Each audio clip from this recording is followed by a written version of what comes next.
Hai Sobat ASN, salam sehat, salam semangat. Jumpa lagi dengan kami bertiga. Saya Azwar. Saya Witra. Dan saya Harta.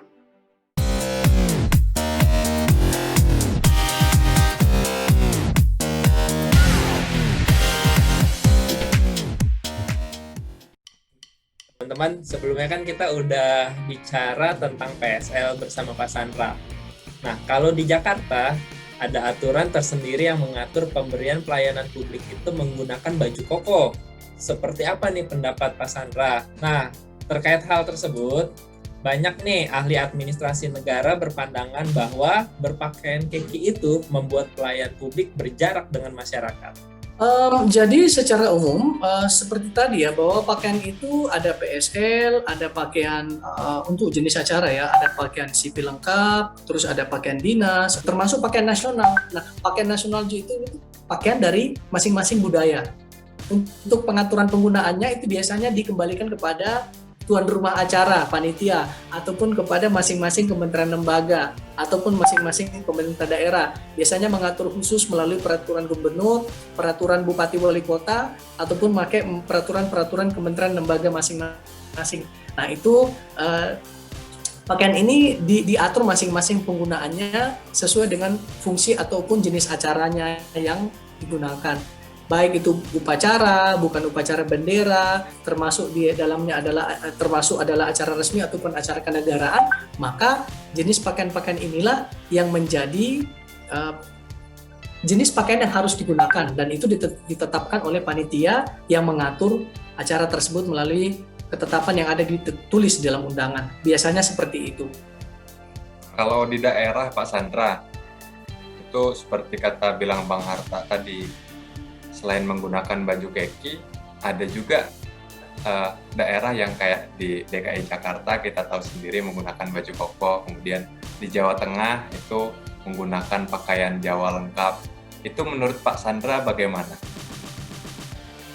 Baik, untuk pakaian-pakaian itu boleh di negara mengatur itu. Jadi namanya pakaian sipil atau seragam resmi atau pakaian lainnya yang ditentukan itu boleh dibuat oleh masing-masing pemerintah daerah ya, selama itu memperhatikan asas-asas kesopan santunan ya, tentu asas-asas kebangsaan, itu menjaga tidak seksi dan sebagainya, kesusilaan, itu tentu boleh. Dan kalau saya pribadi, dan saya sudah keliling Indonesia, alhamdulillah, tinggal satu provinsi belum saya kunjungin, Kalimantan Selatan. Semua itu ada aturan khususnya. Di Jawa Tengah kita pergi di waktu tertentu ya, Pak Gubernur, Pak Ganjar udah atur. Kalau kita main ke Jawa Barat ya, Pak Ridwan Kamil udah ngatur hari apa pakai baju, sampai pakai sendal yang versi zaman dulu. Menurut saya itu keren ya. Jadi kembali mengingat identitas diri, jangan sampai kita kayak K-pop pula pakai baju, nanti kan itu jadi masalah. Jadi bajunya ala-ala Eropa, ala Inggris, ala Prancis. Sudahlah, negara ini luas, negara ini budayanya hebat. Jadi pakaian sipil oke, itu standar Eropa yang kita ambil. Lalu pakaian dinas itu menyesuaikan dengan standar dinas yang ada di dunia ya. Pakaian dinas itu diatur, ada pakaian kebesaran, ada pakaian nasional, pakaian adat, terus ada pakaian sipil. Nah, kalau misalnya pakaian adat ini, pakaian nasional ini dipakai di Pemda, boleh. Jakarta pun boleh dong. Itu bangga banget tuh.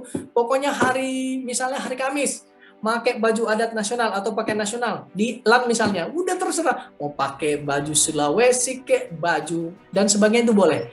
Jadi untuk pengaturan di masing-masing kementerian lembaga itu dikembalikan kepada adat, budaya dan kekhasan lokal, dan wajib bagi pemerintah untuk mengangkat nilai-nilai budaya lokal untuk diperlihatkan dan dilestarikan melalui penggunaan pakaian daerah atau pakaian nasional bahasa lainnya sesuai undang-undang kepada ASN yang bertugas di hari tertentu. Jadi boleh. DKI itu kan pakainya baju keki ya, Koko, Pak. Baju koko ya, koko. Kalau ke Jawa itu di waktu itu ada baju hitam ya, di Jawa Barat juga ada pakai. Pokoknya rasanya itu kayak main film-film yang yang kayak dulu film-film yang tradisional. Tapi itu menarik, itu membanggakan, dan di kesempatan ini menurut saya ya pemerintah daerah atau pemerintah pusat sekalipun ya, jangan hanya pemerintah daerah. Ayo pemerintah pusat di hari tertentu pakaian adat biasa dong. Tapi ingat, pakai adat itu pun nanti pakai name tag tetap, biar ketahuan. Nah, ini dari instansi mana. Jadi kalau dia pergi dinas ketahuan.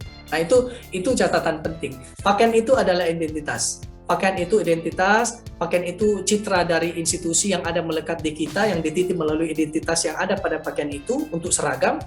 Dan apabila seragamnya misalnya menggunakan pakaian nasional, ingat, tetap menggunakan name tag atau tanda pengenal bahwa kita bagian dari negara dan pemerintah. Itu penting. Baik. Negara menghormati kearifan lokal ya berarti ya Pak Sandra. Betul sekali. Menurut Pak Sandra kan kalau kita perhatikan beberapa tahun belakangan ini di pemerintahan Presiden Joko Widodo ini beberapa kali upacara 17 Agustus itu kita perhatikan pejabat negara menggunakan pakaian adat. Nah itu bagaimana pandangan Pak Sandra? Satu kata dari saya, alhamdulillah, terima kasih Tok Markoto buat Pak Jokowi. Ya, never ever dan insya Allah ya inilah waktunya kita kembali kepada budaya kita, bangga menggunakan dan memperlihatkan pakaian adat kita. Aduh, Mas Aswar, pakaian adat Indonesia ini tidak ada samanya di dunia. Jadi kalau Pak Presiden melakukan itu, yes. Dari dulu sebenarnya tema-tema untuk HUT RI sebagai informasi buat sahabat semua itu berbeda-beda. Hanya memang di masa pemerintahan Pak Presiden Joko Widodo inilah maka digunakan pakaian adat Nusantara, pakaian nasional, dan temanya itu sudah ada, tetapi semua pejabat terserah memilih pakai apa, mau pakai versi asalnya kah atau tidak, it's up to you. Saya orang Sulawesi misalnya, saya udah bosan pakai baju Sulawesi misalnya, udah saya mau pakaian Aceh misalnya, atau pakai NTT yang pakai ya kayak sasando di atasnya, itu keren. Dan kalau kita foto itu di seluruh dunia, tidak ada satupun negara semajemuk, seindah pakaian adatnya seperti yang ada di Indonesia. Jadi menurut saya suatu kebanggaan khusus, dan malah mungkin kalau selama ini pakaian sipil dasi hitam itu hanya tidak tertulis ya, tetapi di banyak kesempatan dengan adanya perubahan peraturan tarif maka jamuan kenegaraan resmi. Jadi jamuan kenegaraan itu biasanya dilakukan oleh Presiden, Bapak Presiden kepada kepala negara, kepala pemerintahan atau tamu kepala pemerintahan, kepala negara ataupun misalnya raja, sultan, kaisar yang berkunjung ke Indonesia pertama kali setelah dilantik. Nah itu namanya upacara kenegaraan.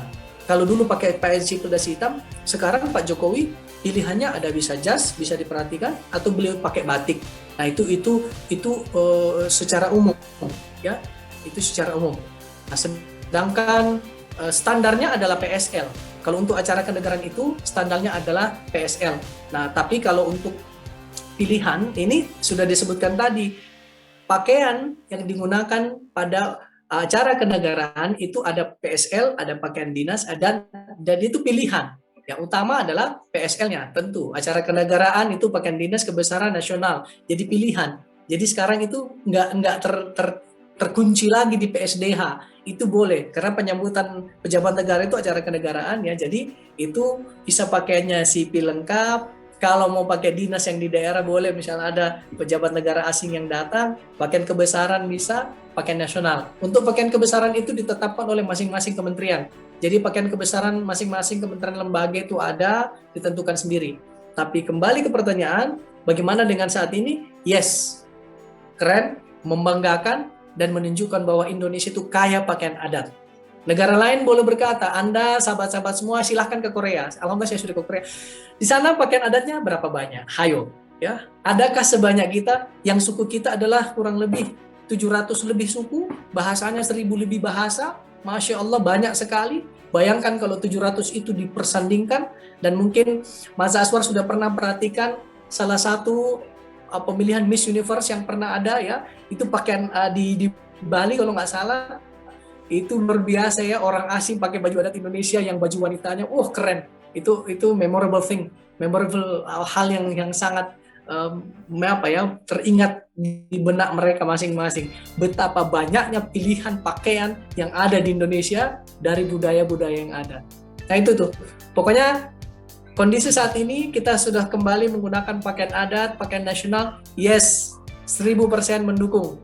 biar orang tahu Indonesia itu kaya, Indonesia itu hebat, dan Indonesia itu betul-betul memiliki keragaman budaya yang sangat tinggi dan luhur dari masing-masing adat yang suku dan adat yang ada.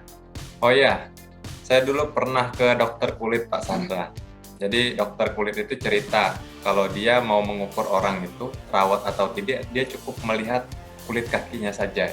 Dia tahu, bisa menyimpulkan orang itu rawat apa enggak. Nah kalau pas saya ke dokter gigi beda lagi. Dia tinggal ngelihat gigi orang itu, dia sudah tahu orang itu rawat atau enggak. Nah itu kan semacam shortcut Pak ya, atau analogi untuk melihat gitu ya, secara cepat, menyimpulkan secara cepat. Ada nggak cara semacam itu yang bisa digunakan untuk melihat ASN? Baik, kalau saya selalu mengatakan, kalau melihat ASN itu, kalau melihat kebersihan seluruh diri sampai dalamnya, lihat sepatunya. Kalau sepatunya bersih disemir, insya Allah pakaian dalamnya pun bersih ke atas. Itu penting itu ya. Nah, itu untuk dalamannya. Jadi kalau melihat sepatu itu standar melihat kerapian seseorang, lihat sepatu. Kalau sepatunya semir bersih, insya Allah pasti bajunya disetrika, insya Allah ya. Yang kedua, dalamannya juga bersih. Tapi kalau sepatunya nggak diurus, bajunya insya Allah nggak disetrika biasanya ya. Apakah bajunya itu tadi disetrika? Itu penting ya, rapi. Jadi kalau sepatu itu adalah standar kebersihan seseorang. Jadi kalau melihat penampilan tadi analogi dokter kulit, lihat dari kulit kakinya, ya gigi lihat giginya. Kalau melihat seseorang rapi atau tidak, lihat ke kakinya, ya.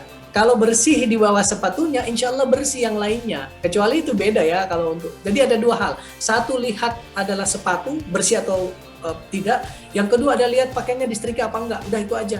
Kalau rambut ini menyesuaikan. Ya memang aturan rambut ini untuk TNI Polri sudah diatur di Indonesia. Kalau sipil belum. Ada mungkin sipil yang agak semi militer itu diatur. Potongannya misalnya 012 atau 123. Jadi 1 di samping atau 0 di samping, 012 atau 123. Jadi 1 di samping, 2 ini dan 3. Jadi kalau udah standar itu insya Allah rapi ya. Ini menjadi standar ataupun PR kita juga. Bagaimana kebersihan, kerapihan, keindahan penampilan ini perlu menjadi perhatian. Karena saya yakin diminta memilih 5 loket, orang yang acak kadut, pasti ada yang rapi, sudah rapi, ramah, pasti pengennya ke situ aja, bener nggak? Bener nggak Mas Aswan? Benar. Ya, jadi memilih loket pelayanan itu juga melihat, wow, kalau semuanya rapi sama, ya saya di mana aja mau. Tapi kalau lihat ada 5 loket, sudah satu pakaiannya oke, cantik, tapi mukanya nggak ramah, satunya aduh acak kadut, yang lainnya juga dua-duanya hancur, ya satu aja nih dari loket yang ini udah rapi, senyumnya tulus, dia bener-bener dia melayani dengan sepenuh hati, lihat dari jauh, saya mau ke sini deh. Nah itu biasanya kita kalau loket itu nunggu tuh, aduh saya dapat nomor berapa, semoga saya di mbak ini atau di mas ini, kayaknya ramah deh, helpful deh. Mana ada orang lagi melayani wajahnya tidak enak dilihat dan sebagainya. Nah itu akan kita bahas nanti di sesi-sesi podcast atau di video selanjutnya. Hari ini kita bahas dulu tentang penampilan. Seberapa penting penampilan untuk membuat orang bahagia dan membanggakan yang bersangkutan serta mengharumkan nama institusi tempat dia bekerja dan juga mengharumkan nama bangsa dan negara ini. Kita sudah tiba di akhir bincang-bincang. Adakah closing statement Bapak terkait tata cara berbusana bagi ASN, pesan bagi ASN seluruh Indonesia yang mendengarkan acara kita kali ini? Baik, jadi untuk pertama, jadi sebagai ASN, maka prinsip pemilihan busana itu adalah harus kita sesuaikan sesuai dengan kemampuan ekonomi, ya. Jadi berbusana itu kemampuan ekonomi. Yang kedua adalah kesesuaian dengan kepribadian. Yang ketiga, perhatikan juga tentang bagaimana aturan. Jadi aturan ini pertama yang kita lihat ya, ada nanti aturannya, ada kemampuan ekonomi dan kepribadian kita. Nah, ini penting sekali. Sebagai seorang ASN, patuhi aturan, maka aturan akan menjaga kita. Jadi kalau misalnya kita sudah diatur dalam hal penggunaan pakaian, yuk sama-sama patuhilah seperti apa standar yang diatur oleh instansi kita atau negara kita. Patuhi itu insya Allah akan menjaga kita, membuat nama kita juga lebih terhormat, menggunakan pakaian sesuai dengan aturan, merapikan pakaian sesuai dengan standar, melengkapi pakaian itu, dan itu akan menunjukkan citra kita.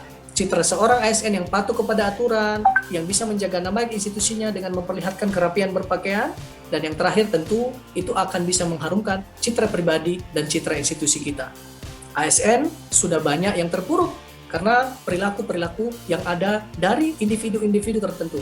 Yuk sama-sama yang sahabat-sahabat saya mendengarkan podcast ini atau video ini, menonton video ini, yuk sama-sama mari kita kembali menyadarkan diri sendiri bahwa saya adalah bagian dari negara. Saya digaji oleh negara, maka saya harus mempertanggungjawabkan amanah negara yang dititipkan kepada saya. Tidak melihat saya pejabat tinggi atau tidak memiliki jabatan formal, tetapi saya bagian negara harus mematuhi segala aturan yang ditetapkan, berpakaian sopan, formal, sesuai dengan aturan, tentu rapi, dan yang terakhir adalah dengan segala kerapian itu, maka sikap perilaku kita pun semoga mengikuti.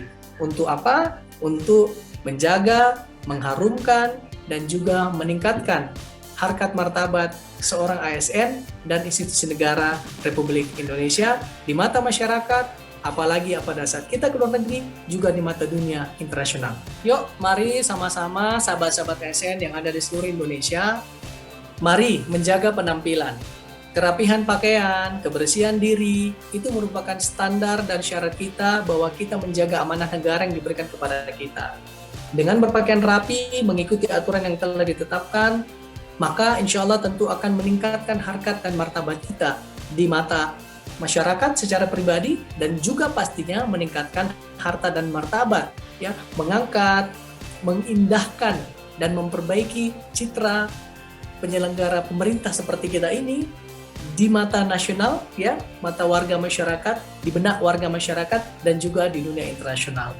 Saya adalah bagian dari pemerintah dan negara. Saya dititipkan amanah, maka sudah menjadi tanggung jawab saya dan kita semua untuk menjaga amanah itu dengan memperbaiki penampilan kita, memperbaiki sikap kita, agar citra negara, citra masyarakat yang selama ini melekat dengan hal-hal yang kurang akan kita perbaiki dengan yang telah kita upayakan dan berikan.